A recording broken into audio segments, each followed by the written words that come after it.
Hi everyone! Dahil sa ugali na pinakita ni Yana sa Zambales Road Rage ay naglabas ang LTO ng show cause order para kay Yana. Sa video na ito ay tingnan natin kung ano ang mangyayari sa lisensya ni Yana dahil sa show cause order na nilabas ng LTO. At tignan din natin kung bakit nadeklara si Yana bilang persona non grata sa Zambales. Panoorin natin ang video na ito.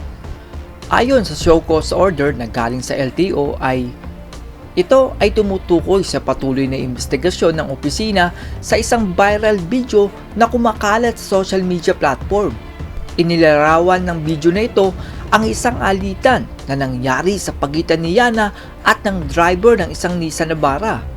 Dahil dito ay pinapapunta si Yana sa Intelligence and Investigation Division ng LTO Quezon City sa May 6, 2025. Pinapagpasa din si Yana ng explanation letter kung bakit hindi dapat siya sampahan ng kasong reckless driving at iba pang kaso na related doon sa paggamit niya ng motor na walang side mirror.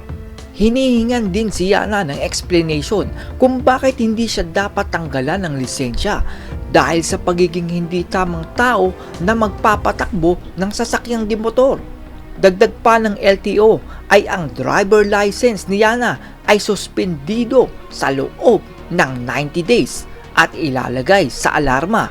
Ibig sabihin, kung makikita itong si Yana na nagmamaneho ng motor at maaktuhan ng LTO ay pwedeng ma-impound ang kanyang gamit na motor dahil sa driving without license. Hindi lang po iyon, dahil inutusan din si Yana na isurrender ang kanyang lisensya sa oras na matanggap niya ang show cause order. Sa huli ay sinabi sa show cause order na iyon na kung hindi magpapakita at magsasubmit ng written explanation itong si Yana para marinig ang kanyang panig, ay didesisyonan na siya sa kaso base sa hawak na ebidensya. Naniniwala ako na pupunta dito si Yana doon sa LTO dahil kung hindi siya pupunta ay baka tuluyan na siyang alisan ng lisensya. Simple lang naman ang pinapagawa ng LTO. Magbigay lang siya ng written explanation at siguro dagdagan din niya ng pangako na hindi na uulitin ang ganung pangyayari. Pero mas matindi dito kay Yana ay yung 90-day suspension ng kanyang lisensya. Hindi siya makakagamit ng kanyang motor or kotse sa loob ng 3 months. Ang linyahan pa naman ni Yana ay tungkol sa motovlog. So paano siya makakagawa ng mga moto videos kung wala siyang lisensya? Pero syempre ay dapat niya itong harapin dahil ito ang consequences ng mga action na nagawa niya. Ang tingin ko na maganda na gawin ni Yana dito ay since 3 months na hindi siya makakagamit ng motor, ay gumawa siya ng video na tungkol sa kanyang sarili at upang ma-improve ang kanyang sarili.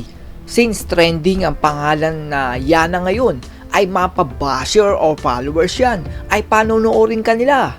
Ang mga Pilipino kasi ngayon ay nakikita ang motovlogger na ito bilang isang mayabang, mapagmataas, masamang ugali at nagmumura na may shining finger pa na ginagawa doon sa driver. Ang nangyari po kasi ay si Yana ay na-overcome siya ng sobrang galit. Base po sa experience ko sa pagmumotor ay kapag ang isang rider ay kamuntikan ng tamaan or maaksidente, ay posibleng tamaan ka ng alinman sa dalawang pakiramdam na ito. Galit or takot. Kapag natakot ang tumama sa iyo, ay matutulala ka at makakaramdam ka ng pagkashock. Kaya papagalan mo ang takbo habang nagra-ride ka. Kaya na naman po ay galit ang kanyang naramdaman. Nakagawa siya ng shining finger na sign sa driver ng pickup dahil sa galit. At mapapansin niyo din po na kung ano-ano ang masasamang salita ang lumalabas sa bibig ni Yana. Naalala ko noon, sabi ng kaibigan ko, ay kapag galit ka, ay wag na wag kang gagawa ng desisyon at magsasalita ng iyong saloobin. Dahil kapag po ang tao ay sobrang galit na, ay hindi nyo na maiisip kung tama ba or mali ang inyong nagagawa or nasasabi. Ang payo sa akin ng kaibigan ko ay palipasin muna ang araw at kinabukasan saka mo isipin kung ano ang dapat sabihin at gawin. Dahil kapag lumipas na ang araw at kalmado ka na, ay saka mo na maiisip ng maayos kung ano ba ang tama or mali. So kung ang ginawa sana ni Yana ay hindi na niya inabangan yung pick-up at pumunta na lang siya sa kanilang destinasyon, ay magagawa sana niyang pahupain ang kanyang galit. Bukod sa show cause order ng LTO, si Yana ay dineklara bilang persona non grata sa probinsya ng Zambales. Ayon sa Resolution number 2025-1469, ang sangguniang panlalawigan ng Zambales ay nakatanggap ng napakaraming reklamo tungkol sa pag-uugali at aksyon ng isang tao na may pangalang Yana Motovlog. Ang nasabing aksyon at pag-uugali ng motovlogger ay nakasira sa katahimikan, kaayusan at kapakanan ng probinsya at nasasakupan nito. Dahil doon ay si Yana Motovlog ay idineklarang persona non grata sa probinsya ng Zambales.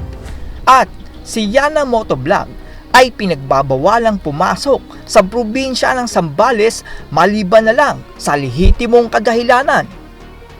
Para sa akin ay karapatan naman ng probinsya na magbigay ng resolusyon kung sa tingin nila ay hindi nararapat ang ginawa ng motovlogger na iyon.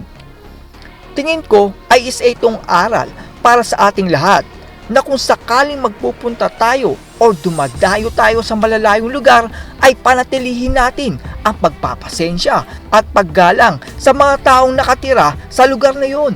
Iwasan din natin ang pagiging mataas dahil lamang isa tayong vlogger at malakas ang impluwensya natin sa mga tao.